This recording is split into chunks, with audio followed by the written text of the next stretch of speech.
Okay, the engine is still hung from the sky hook, and pull the exhaust pipes off and the shock absorbers off to give us more movement. I pulled the old isoelastic out of here. You can see it goes in pretty easily. That's the old one. And basically it shouldn't go in easy because it's supposed to be tight fit. For example, if you take the new one and try to stick it in, it's not going to go. So it's going to have to be massaged in and pulled in. Now, speaking of pulling it in, it takes a special tool. I happen to have a special tool. I'm going to show you how it works.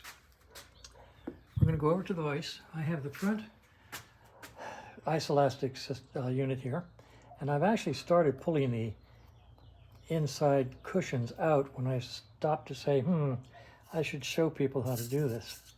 So here's my special tool. It's a piece of PVC pipe long enough to absorb that whole shock assembly and the other one I showed you, and you put this over here like this, Scooby-Dooby-Doo. Then you put this on the end, ding dong. Then you put this on here,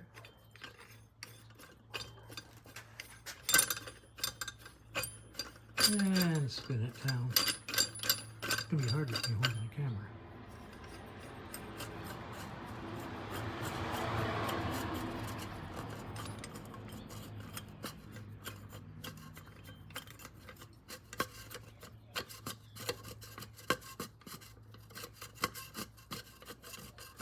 All right, it's starting to tighten up.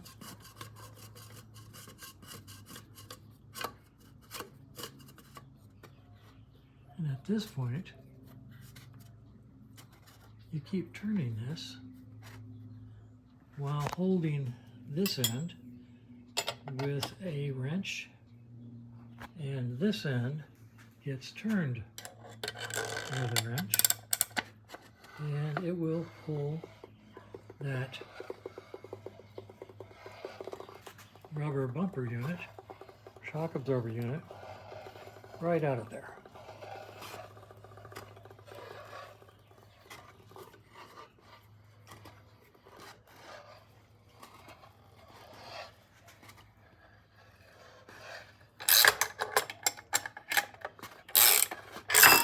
And when it starts to fall off, basically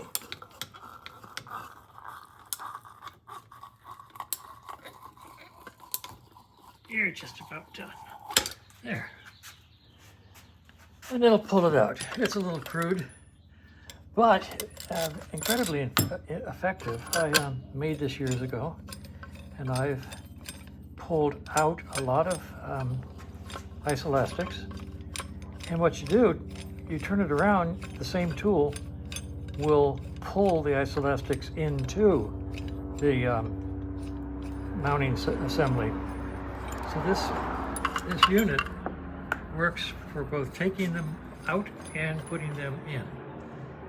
So next time I do it, I'll use a camera prop so you can see it a little clearer. I'll be putting this back in here tomorrow after I paint that front isoelastic unit. There it is. All right, good enough. I'm going to take this outside, put a quick coat of black paint on it so it'll be a little prettier. Put it back together tomorrow and start putting this bike back on its feet. There's a disaster area I refer to as my bench after a long, hard day's work. Okay, just a quick status recap. This is Saturday the 13th, which means we missed Friday the 13th by only one day. Wow. Whew. Close call.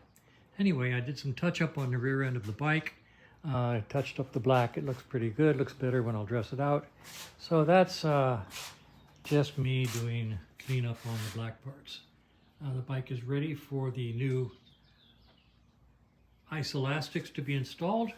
Kevin's working in his shop today, and I want him to be here when we do it so that he can see how it's done. So I spent the morning cleaning parts, and I've got all these parts over here. First of all, here are the old ice elastics and head steady rubbers, the old shocks. All that's stuff that will be not thrown away. I save it all, give it to the client, but it's basically junk. These are all the bits and pieces. I painted the top head steady, and I painted the front ice elastic mount assembly, and I cleaned all the nuts and bolts and spacers and washers. And here are the new ISOs up here, the rear at the top and the front and then the top, plus new rubbers for the outsides.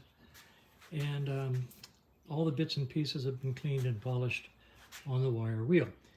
This is interesting in that this is not chargeable time. Nobody says fix my bike and, oh, by the way, polish all the parts. That just doesn't happen. And I have the luxury of not having a shop manager standing behind me yelling at me to go faster, faster, faster, get this bike out because we have more to do. So I can take my time and I can clean parts if I want to. And I want to because I sincerely believe that clean parts go back together easier, better, neater, tighter than dirty parts. And so since I have the luxury of the time and all the equipment necessary, I clean all the parts before I put bikes back together, but I don't charge for that time because it is, as we used to say in the industry, it is out of scope. Cleaning parts is not part of the scope of the job. I do that just because I like to work with clean parts. So anyway, all this stuff is sitting here ready to go back together, and I'll put those new ISOs in the various and sundry places they belong, and Kevin will be here to see how it's done, and we'll probably do that tomorrow. So far, so good.